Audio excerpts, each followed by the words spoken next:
नमस्कार, इझी कुकिंगमध्ये आज आपण 3 प्रकारच्या चकल्या बनवणार आहोत, ते सुद्धा गव्हाच्या पिठापासून। चला तर साहित्य आणि कृती सोबतच बघूया। इथे मोठा बाउल भरून आपण गव्हाचं पीठ घेतलेलं आहे आणि इथे 3 प्रकारच्या डाळी घेतलेल्या आहेत, मटकी, मूग आणि मसूर। त्या प्रत्येकी 2-2 चमचे घ्यायचे, सारख्या प्रमाणात घ्यायचे आणि कुकरला आता एका भांड्यामध्ये आपल्याला गव्हाचं पीठ घालायचं आणि एका भांड्यात या तिन्ही डाळी धुवून घ्यायच्या। दोन्ही डबे कुकरमध्ये पाणी घालून वाफवायला ठेवायचे। 2 ते 3 शिट्ट्या काढायच्या। आपली डाळ चांगली मऊ शिजेल। आपण जास्त पाणी घातलं नव्हतं, डाळी मात्र चांगल्या शिजलेल्या आहेत आणि आपलं पीठ सुद्धा चांगलं वाफवलेलं आहे। आता हे पीठ आपण थंड झाल्यानंतर काढून घ्यायचं। ते कडक असल्यामुळे गाठी मोडून घ्यायच्या, मिक्सरला फिरवायचं आणि छान गाळून घ्यायचं। आता हे गाळलेलं पीठ आणि त्यामध्ये सर्व साहित्य घालून एकत्र करून घ्यायचं आणि त्याच्या चकल्या पाडायच्या। त्यात हळद, हिंग, जिरे, ओवा आणि तीळ, शिजलेल्या डाळी घालायच्या। चवीनुसार मीठ घालायचं। आता यामध्ये आपल्याला लाल मिरची पावडर नाही वापरायची, तर इथे आपण हिरवी मिरची, लसूण, कोथिंबीर आणि पुदिना हे सर्व मिक्सरला बारीक करून घेतलेलं आहे। त्याची पेस्ट आता यामध्ये आपण मिक्स केली। आता छान मळून घ्यायचं आणि याच्या चकल्या पाडून घ्यायच्या। पीठ भिजवायला गरजेनुसार पाणी घ्यायचं।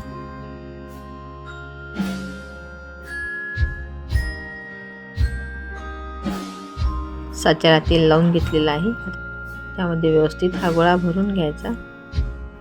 रेसिपी आवडली तर व्हिडिओला पटकन लाईक करा। हे एकदम फ्री आहे। पीठ एवढं छान मळून झालेलं आहे की चकली अजिबात तुटत नाही।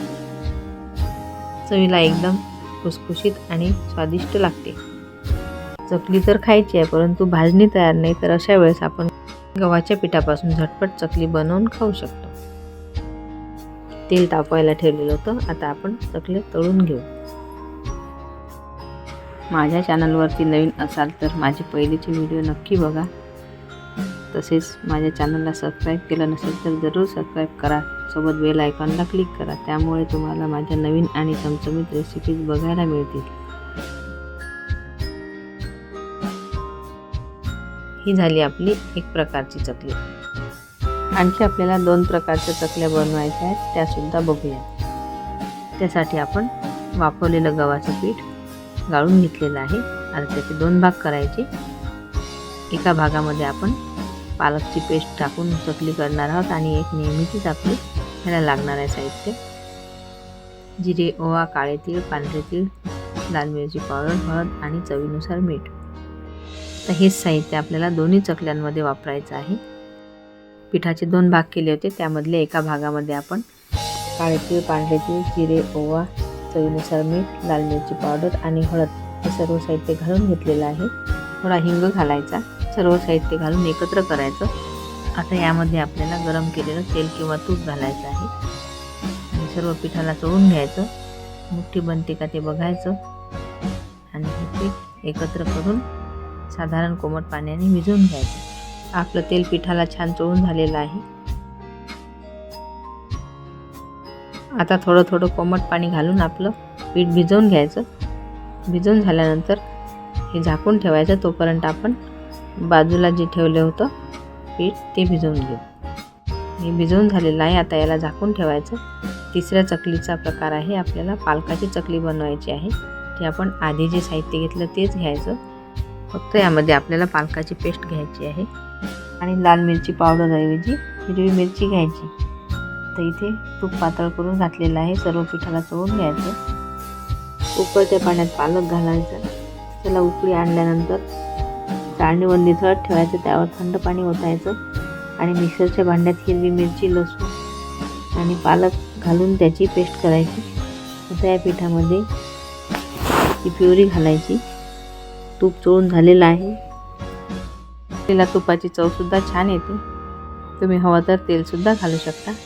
आता तयार केलेली पालक प्युरी घालायची आणि सर्व पिठामध्ये मिसळून घ्यायची आणि लागेल तसं कोमट पाणी घेऊन भिजवून घ्यायचं। गोळा फार पातळ करायचा नाही, नाहीतर आपल्या चकलीला काटे उमटणार नाही। अशा प्रकारे पालक प्युरी घालून पीठ मळून घ्यायचं। गरजेनुसार कोमट पाण्याचा वापर करायचा, कारण आपलं पीठ फुलत जातं. अशा प्रकारे मौसूद आपला गोळा तयार करून घ्यायचा. चकलीच्या साच्याला तेल लावायचं आणि त्यामध्ये आपला गोळा व्यवस्थित भरून घ्यायचा. तेलसुद्धा व्यवस्थित तापलेलं आहे. कशा छान चकल्या पडत आहेत, अजिबात तुटत नाहीत आणि काठीसुद्धा छान आलेले आहेत. रंग तर खूपच सुरेख आहे. चवीलासुद्धा एकदम भन्नाट आहे. तुम्ही ही रेसिपी जरूर करून बघा. कशी वाटली ती मला कमेंट्स करून नक्की कळवा. चकलीचे पहिले आणि शेवटचे टोक व्यवस्थित जोडून घ्या, त्यामुळे ते तेलात सुटणार नाहीत. अशा प्रकारे आपल्या चकल्या पाडून झालेल्या आहेत. आता आपण तेलामध्ये सोडू आणि छान तळून घेऊ. सर्व चकली एकदम सोडायच्या नाहीत. जेवढ्या आपल्या तेलामध्ये बसतील तेवढ्याच सोडायच्या आणि कढईमध्ये फार तेलसुद्धा घालायचं नाही. उगीचच तळण्याचं तेल वाया जातं.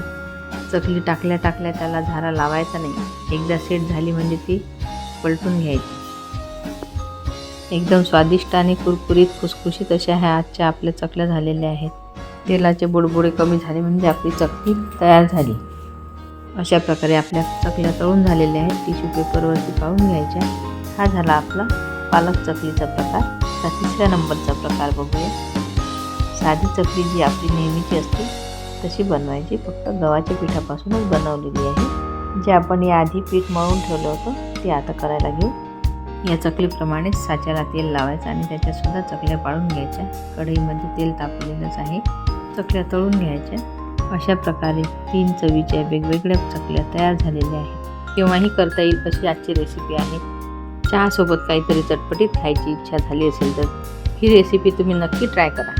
3ही प्रकारच्या चकल्या अप्रतिम झालेल्या आहेत. शिवाय माझ्या चॅनलवर तुम्ही नवीन असाल तर माझे पहिलेचे व्हिडिओ नक्की बघा. तसेच रेसिपी आवडल्यास लाईक करायला अजिबात विसरू नका. रेसिपी बघितल्याबद्दल धन्यवाद. पुन्हा भेटू अशा छानशा रेसिपीसोबत. तोपर्यंत नमस्कार.